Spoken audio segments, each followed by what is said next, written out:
All right, folks, this is section 5, drive settings, also known as shutter control. So we're talking about what happens when you press down on the shutter release. How is the shutter controlled? And I have to admit, I think this is one of my favorite sections in this class because there's some interesting things to talk about in here for sure. We'll talk about the motor drive, self-timer, intervalometer, and very importantly, we're going to be talking about the electronic shutter in this particular camera. And that is what we want to talk about first, is the shutter mode. There are different ways to have the shutter trigger, and there are some very interesting implications with which modes you choose. So let's go through the options here. We have the basic options of mechanical, electronic first shutter curtain, and full electronic shutter in here. And so first up, mechanical shutter. This is the way cameras have worked for many, many years. And how this camera works is like most cameras, and at 1/200th of a second and slower. The way that it works on this particular camera is the first shutter closes, and then when it's time for the exposure, it opens, fully exposing the sensor to light, and this is where a flash might fire. And then a second shutter comes in, closes it, and then reopens, because here in a mirrorless camera, we need to see and compose for our next shot. And so that's the way it works at slower shutter speeds.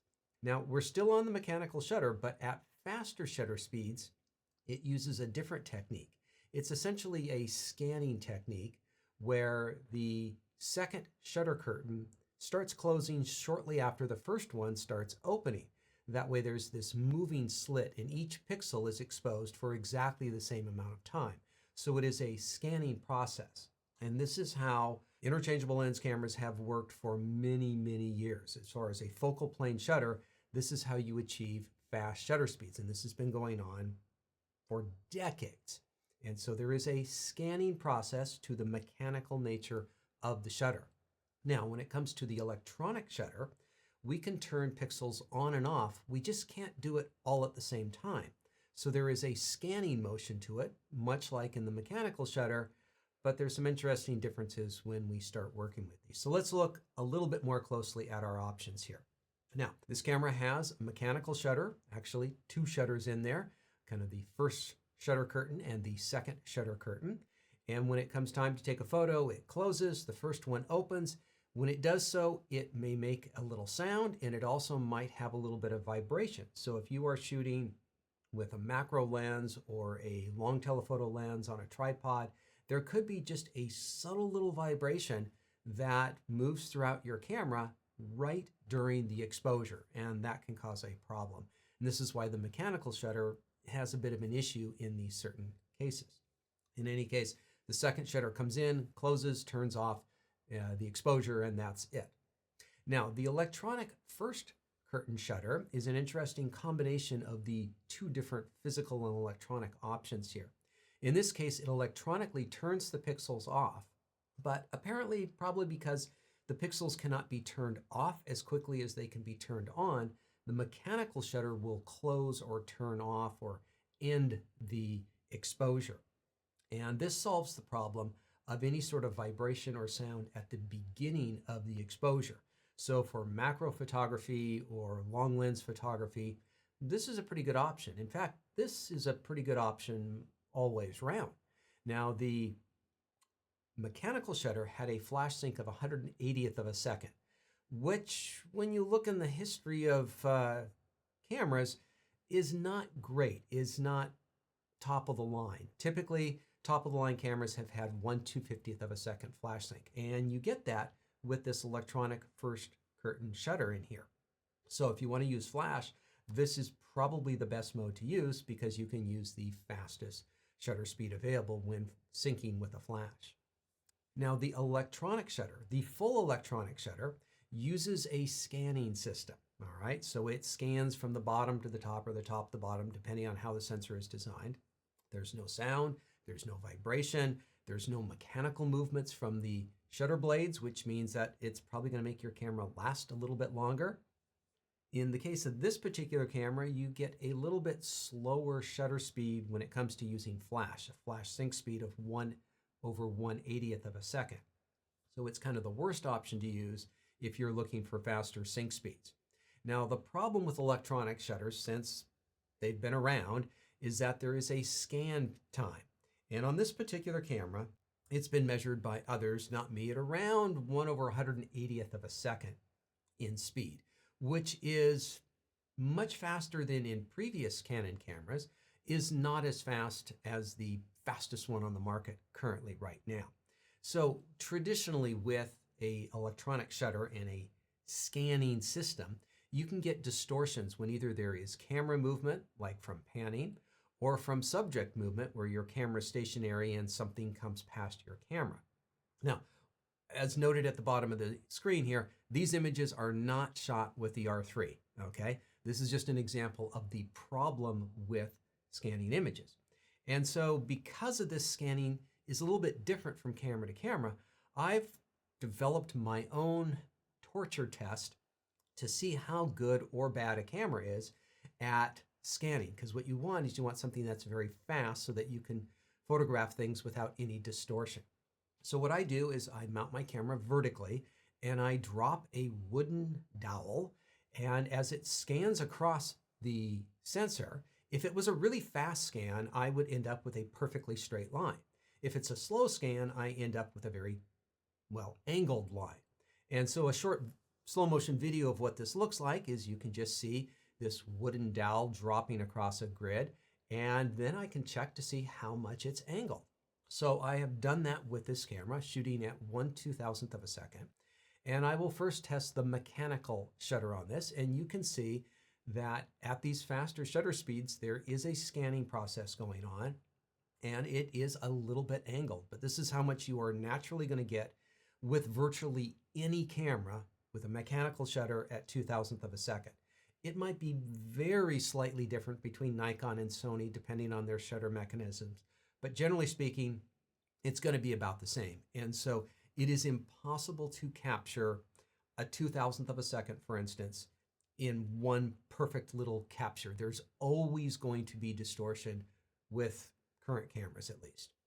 All right, so the electronic shutter, you can see, is actually working in the opposite direction than the mechanical shutter in its scanning, and that's why it's tilted in the other direction.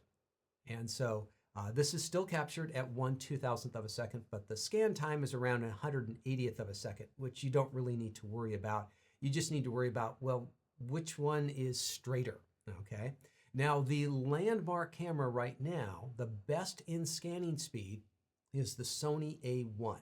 It's the fastest scanning camera out there right now, which means you're going to get the least amount of distortions with that camera. So the R3 is not as good as the A1.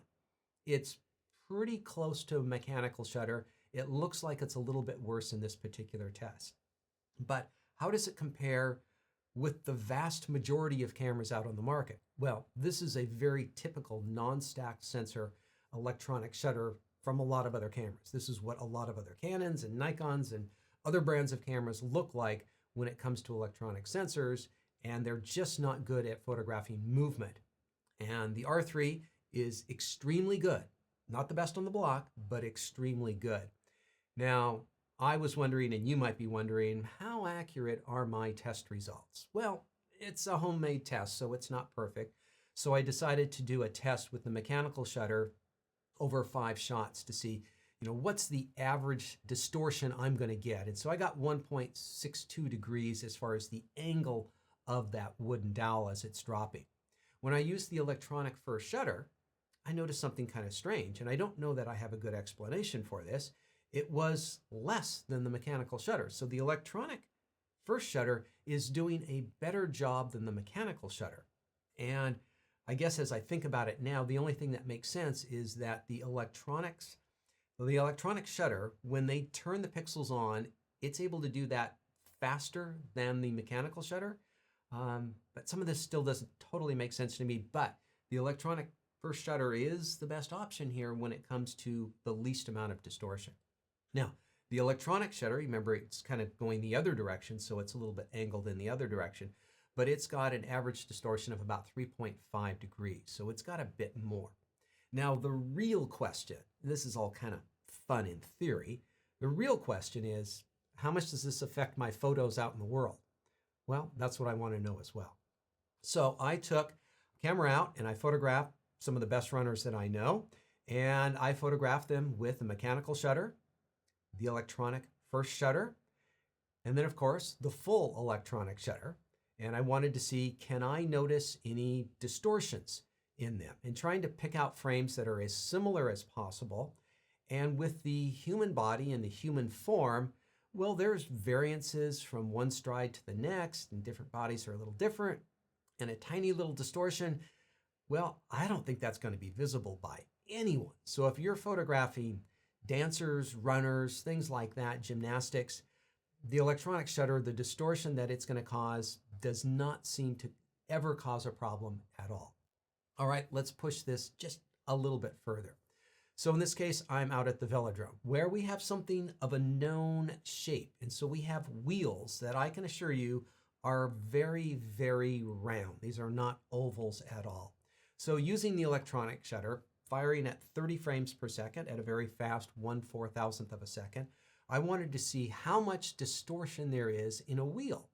So as these guys rolled past at probably 30 miles an hour, they're really moving. There might be a little bit of distortion. So do you see any distortion in the wheels of these cyclists? My own eyes say, not that I can tell. Doesn't look like it, but we can zoom in and we can measure this very exactly if we want. So the red lines you see on screen now, I can assure you are perfectly round lines. And if you look at that wheel is not perfectly round within those red lines. And so yes, the electronic shutter has distorted the subject that I have shot, but has it done so in a way that harms the image or really makes it a bad image? And once again, if you look at it, can you notice that distortion? And so I would say that I can't imagine this distortion causing a problem in real world subjects. Now it's possible if something had a perfectly straight line and it was moving across the frame even quicker than this was, it might be disturbing in some ways. But I think for virtually all photographers in virtually all genres and all instances, the electronic shutter is not causing enough distortion to be a problem. It is causing distortion. Every camera has distortion. And this distortion is a little bit more than the very, very best of those cameras, but it's still so small that I think it's a perfectly usable tool in whatever you're doing out in the field, as I say, for virtually everything. I'm sure someone's going to find some instance where it's causing a little bit of a problem, but I think it's really good. All right, so the pros of using the electronic shutter is that it's very quiet, it's vibration free, there's no blackout in the viewfinder, which is fantastic for tracking subjects. And so if you're doing birds in flight or airplanes or any sort of subject that moves around a lot, being able to constantly keep your eye on that subject without having the blackout is fantastic. It's a little less wear and tear on the camera, which is good. It allows us to get up to 30 frames a second, as we'll see in a moment when we set our drive settings on this. And we can get super fast shutter speeds up to 64,000th of a second. So there's some really good pros to using the electronic shutter. However, there is still the remote possibility of distortions. I don't think it's really an issue, but I do want to note it. There is a limited flash sync at 1/180th. The electronic first curtain shutter is kind of my pick for maybe the best option here for a lot of people at 1/250th if you're using flash. Now, kind of one of the most problematic things with using the electronic shutter is under artificial lighting. There are lots of modern arenas that are lit in unusual ways. LED lighting and lights that may flicker. It could be fluorescent lightings. And the electronic shutter doesn't always play well in those scenarios. And so if you are going to shoot an important event that is under artificial lighting, by all means, do a little testing ahead of time to make sure that your shutter speeds and the shutter that you are using is not having a problem with the lighting that's going on in that particular environment. Now, when you put the camera into the electronic shutter, there are a few things that may not work as expected. And so for a lot of people, I don't recommend just leaving your camera in the electronic shutter mode by default. I think it may be good for a lot of instances. I just don't know that I would leave it there all the time. It's one of those things I would turn on and off on an as-needed basis. So as I say, I think the electronic first shutter curtain on this is possibly the best options best option to leave your camera in by default. And you'll see how this affects the drive shooting as we get to that in the next slide. All right, the drive mode on the camera comes from motor drive, back when we added a motor drive that would help drive the film on the camera. On this camera, we have a drive button on the top left of the camera. When we press that button in and turn the quick control dial on the back of the camera, we'll be able to directly set that particular feature. Now, like many other features, there are multiple ways of setting it. You can do it with the multifunction button up on top. It's the second item in the list right next to ISO. You can also dive into the menu on Shooting 7 and go into the drive mode and select the different options. So we have a number of things to talk about in here. Let's get in and talk about each one of these. All right, our first option in the drive mode is single shooting. This is obviously pretty easy. It's just one shot with every press of the shutter release. Next up, let's go to the low speed continuous. This is where when you press down on the shutter release fully, it fires at 3 frames per second, no matter which one of the different shutter options you have chosen. Moving up to the high speed continuous option, you can either get 6, 8, or 15 frames per second. And so you can see that things are starting to vary here. Now we have one more to go to, and you might be wondering, if we have 3, why not have it low, medium, and high? Well, we have low, high, and high plus in this case, because when you put it into the high speed continuous plus, there are some things that don't work exactly as normal or special requirements in order for you to get that. And so in this high speed continuous, you can either get 12 or 30 frames per second, but you have specifics on whether the flicker reduction is on and off and what shutter speed you're at. And there's some other things that may not allow you to get to that 30 frames per second, depending on if you do them or have them turned on. And so it's not always consistent. So I would say that if you can get away with it, shoot with just high speed continuous, and only when you really want to get that extra fast burst do you want to go to the high speed plus mode. Now, when it comes to the buffer, how many images can you shoot when you are in this drive mode? Well, with the electronic shutter, shooting as fast as you can get 150 RAWs or 420 of the compact RAWs and 540 of the JPEGs. Now, this is with the CF Express card, and I would imagine if you are wanting to shoot at these faster motor drive rates that you should have a CF Express card. It's just going to allow you to store data faster than any of the SD cards. Now, if you are shooting with a mechanical shutter where you are shooting at a slower frames per second, it's virtually unlimited on how much you can shoot there. So shoot to your heart's content or as much as you like to edit through your images. All right, this next mode is very unusual to say the least. It is the custom high-speed continuous mode, which allows you to shoot anywhere from 30 up to 195 frames per second. And yes, that is with RAW. You can shoot it with JPEG or whatever else you want. The idea here is that you can shoot incredibly fast motor drives for unusual subjects.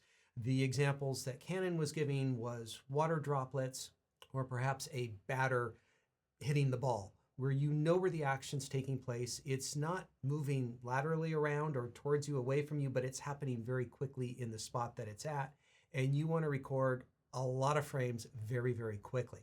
And so this will allow you to do this with the camera. It's a unique feature. There's really not much else like it out on the market, and it's pretty fun. So let's put it through a test and show you what it can do. So as our example, I'm using my little jumping frog here that does a backflip in a very, very short period of time. And I want to capture still images of this, all right? So let's just go back up a little bit and let's just go to the mechanical shutter, which can shoot at 12 frames per second. And my goal as a photographer in this particular instance is I want to see how many frames in the air of the frog I can capture. So here we go, 1 and 2, and it's back on the ground. And so with the mechanical shutter, I get 2 chances of a frog in the air. All right, let's up the ante and let's do the 30 frames per second with the electronic shutter. All right, that's quite a bit more. And so in this case, I am getting 6 frames in the air. Now, let's not dial it up to 11 quite yet. Let's just try 100 frames per second. Look at the beauty of this. It's going nice and slow. I've got lots of options in there. And so this is pretty amazing. So this is 16 frames in the air. So that means that the actual real time of this frog doing a backflip happens in 0.16 of a second. And so now we have 16 frames in which to choose. So if something is happening very, very quickly, obviously you got a lot more shots at making it happen here. But let's dial it all the way up to 195 here. So now look at all of these shots. These can be RAW, these can be JPEG. They are full resolution out of this camera. And we are capturing 32 individual shots of little froggy up in the air. And so, like Canon says, this is for special type of events. This is not your standard sports mode. Be mindful that you are not getting focusing adjustments. You're not getting exposure adjustments. You really need to be locked onto something that's happening very, very quickly. And from somebody who's edited a lot of photos, this is something that you do not want to overuse. You really want to try to get the timing down and get your shots done, because you're going to have a lot of throwaway shots in here. Now, one of the things about this mode is that it is a single press for all of the shots that you select. You can select up to 50 shots in this mode here. And if you press once with the shutter, it just triggers all of them off right then and there. And so, like with water droplets or baseballs being thrown across home plate, you need to kind of get your timing down as far as when you press the shutter to make this happen. Now, this is a very unusual mode, and Canon inherently has this turned off in the camera. So you can't even select it when you go to the drive modes. If you want to have it available to you, you need to go into custom function number 3 under restrict drive modes and put a little check mark by this particular setting so that it is available to you when you go to the drive modes in any one of the functions and ways that we talked about before. And so once you get that checked in, then you can go in here. Once you select it, you press the info button in order to select the number of frames you want and the frame rate that you want. Remember, you can only get up to 50 frames at a time during this, but it's going to be very interesting what all of you end up doing with this particular feature, because I think there's going to be a lot of new innovative photography going on. Finally, we have some self-timer modes. This is great for getting in the shot yourself or working from a self-timer where you don't want any vibration on the camera itself. And so there are a number of different frames per second, but it just kind of depends on whether you are in the electronic shutter, the first electronic shutter curtain, or the mechanical, and which one of the drive modes you have chosen. So pick and choose your modes appropriately. So that is our drive mode on the camera. Next up is the interval timer. So interval timer is a series of individual images that you will later turn into a video using some other software program on your computer. And so this just allows you to set the camera up to shoot pictures at a regular interval. And this can be a lot of fun and turn into some great video. So first option is simply turning it on and off, pretty easy there. The interval is the time between the shots. This is going to have probably the greatest impact in how your video is going to look. And the number that you should choose is completely dependent on what you are going to shoot. I've shot a lot of time lapses in my time, and they range anywhere from 1 second to 1 minute for most of them, but it can really vary if you're shooting cars or people or clouds or whatever it happens to be. You can also choose the number of shots. My two favorite numbers in this regard is 300 and infinity. 300 with standard video at 30 frames per second turns into a 10-second clip, and that's kind of a nice, reasonable time length clip for a time lapse. The other option is infinity, which is as long as I want to wait for the camera to shoot through all its photos, and I will take the longest video I can get, and then I'll use whatever I get out of that. And so those are two options that make a lot of sense to me.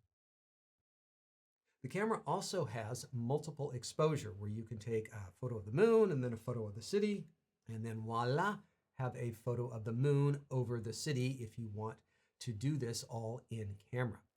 And so there is a multiple exposure mode on shoot menu number 6 with a number of controls. First up is, do you want to have this turned on or off? Generally it's turned off, but when you turn it on, I would say leave it on function control. This allows you to see your individual images, compose them one at a time individually. If there is something that you want to shoot continuously, you're trying to do something, let's call it very artistic, you could choose it on continuous shooting. It's for very fast shooting where there's no image review, no menu options to dive into the menu between shots and so forth. All right, then we have how are these two images or more, let's just keep it simple and call it two, how are they added together? Do they just add one on top of the other? Does the camera average them? Or does it prioritize bright or dark subjects? So what I've done is I've used a number of different objects in front of both light and dark backgrounds as part of my multiple exposure test here. And so I have the same objects in front of light and dark backgrounds and then tried using different systems. The additive just adds the exposures together. Thus, it's going to be a little bit brighter because we've added a lot of light in there. In this case, the average, what happens is that the camera darkens down each of your images so that you have an average bright image in the end result. You can choose either bright or dark priority, where it prioritizes either the bright or the dark objects. You can see that the bright one didn't work so well with the light background, but the dark one did. Now, if we reverse everything onto a black background, you can see that the bright did a better job combining these two. But once again, with the bright and the dark and the average, you are having the camera go in and really choose how things are done. If you want to have full manual control yourself, you'll do it in the additive. And so which one is best? It really depends on the type of multiple exposure you are shooting, and you may want to experiment with this a little bit to see what works right for you and your situation. I used the additive approach when I shot an eclipse, and I wanted to get several shots in one, and there wasn't really any overlap, and it was a nice dark background, and so the additive approach worked really well for me in this particular case. The next setting is the number of exposures. If you're just getting started in multiple exposures, start with a low number and go up as needed from there, and so you can choose anywhere from 2 to 9. Saving the source images is a really important thing here. Whether you shoot JPEGs or RAWs, you're going to end up with a JPEG final image out of the camera. But if you want to keep the original images, the original 2 images or more that were used to create the multiple exposure, that can be really handy if the camera doesn't combine them in a way that you're totally happy with. You really want to have more control. If you are really into multiple exposures, you're going to probably want to take those original exposures and work with them in a program like Photoshop, where you have a lot more control over how they are put together. But if you want to just keep it simple and fun and out in the field, then you can just keep the results only. This last continue multiple exposure is basically asking whether you want to keep this feature turned on or turn it off automatically after you have used it. So if you're just experimenting with multiple exposure and you want it to turn it off after you play with it, then just do one shot. One of the worst mistakes you can make in photography is to leave this on continuously and forget that you have turned it on. You will end up with a mess of photos, as you might imagine. So only leave it on continuously if you really know that this is something you want to have left turned on for a while, and then by all means go turn it off when you are done with your multiple exposure project. All right, there you go, folks, the drive settings, all the different things that control the shutter in the camera.